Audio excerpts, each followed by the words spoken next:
Bonjour. Écoutons aujourd'hui la réponse de Jiddu Krishnamurti à la question d'un interlocuteur. La compréhension nous vient-elle de façon soudaine, sans qu'il y ait aucun lien avec nos efforts et notre vécu antérieur? Qu'entendons-nous par vécu antérieur? Comment se vit un défi? La vie est, en somme, une succession de défis et de réponses à ces défis, n'est-ce pas? Chaque défi étant perpétuellement nouveau, sinon ce n'en serait plus un. Et la réponse que nous lui apportons découle toujours de l'arrière-plan, du conditionnement qui nous est propre. Donc, si par rapport au défi considéré, cette réponse ne se révèle pas adéquate, pleine, complète, elle suscite immanquablement des frictions, des conflits. Et c'est ce conflit entre le défi et la réponse à celui-ci que nous appellerons l'expérience. Le vécu.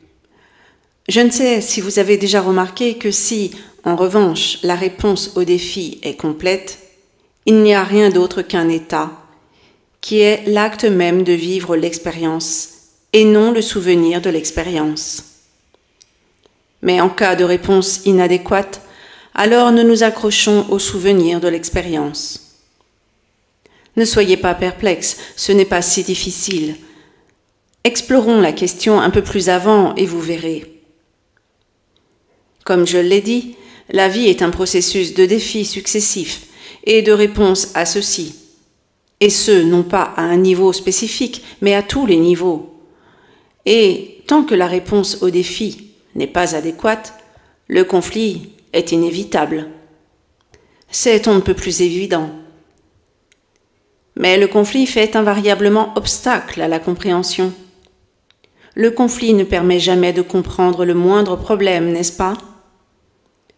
Si je n'arrête pas de me disputer avec mon voisin, avec ma femme, avec mes associés, ces relations sont impossibles à comprendre. La compréhension n'est possible qu'en l'absence de conflit. La compréhension surgit-elle de manière soudaine? Autrement dit, le conflit peut-il cesser soudainement? Ou bien faut-il en passer par d'innombrables conflits, comprendre chacun d'entre eux pour en être ensuite affranchi? Ou, pour poser le problème différemment, je crois que derrière cette question s'en cache une autre, qui se pose en ces termes. Puisque vous êtes vous-même passé par diverses épreuves, les brumes de la confusion, des conflits, la croyance en des maîtres, en la réincarnation, l'influence des diverses sociétés et ainsi de suite, ne dois-je pas à mon tour en passer par là? Puisque vous êtes passé par certaines phases, ne faut-il pas, pour me libérer, qu'il en soit de même pour moi? Autrement dit, ne faut-il pas que nous fassions tous l'expérience de la confusion pour nous en affranchir?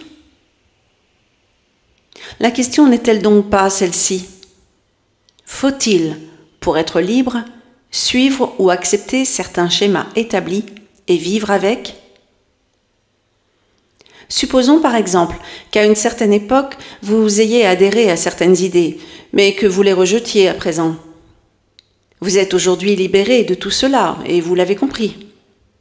Sur ce, j'arrive et je constate que vous avez vécu, puis dépassé certaines croyances. Vous les avez écartées et avez acquis une compréhension. Alors je me dis, moi aussi je vais adhérer à ces croyances ou les accepter et je finirai par comprendre. Il va de soi que ce n'est pas la bonne démarche, n'est-ce pas? Ce qui compte le plus, c'est de comprendre. La compréhension est-elle affaire de temps? Certainement pas. Si une chose vous passionne, le temps n'a plus cours. Tout votre être est impliqué, focalisé, complètement absorbé par ce qui vous intéresse. Et ce n'est que lorsque vous cherchez à obtenir un résultat que la question du temps intervient. Donc, si vous considérez la compréhension comme un but à atteindre, vous avez alors besoin de temps. Alors vous parlez en termes d'immédiateté ou de délai. Mais comprendre n'est évidemment pas une fin en soi. La compréhension advient lorsqu'on est calme et silencieux, que l'esprit est tranquille.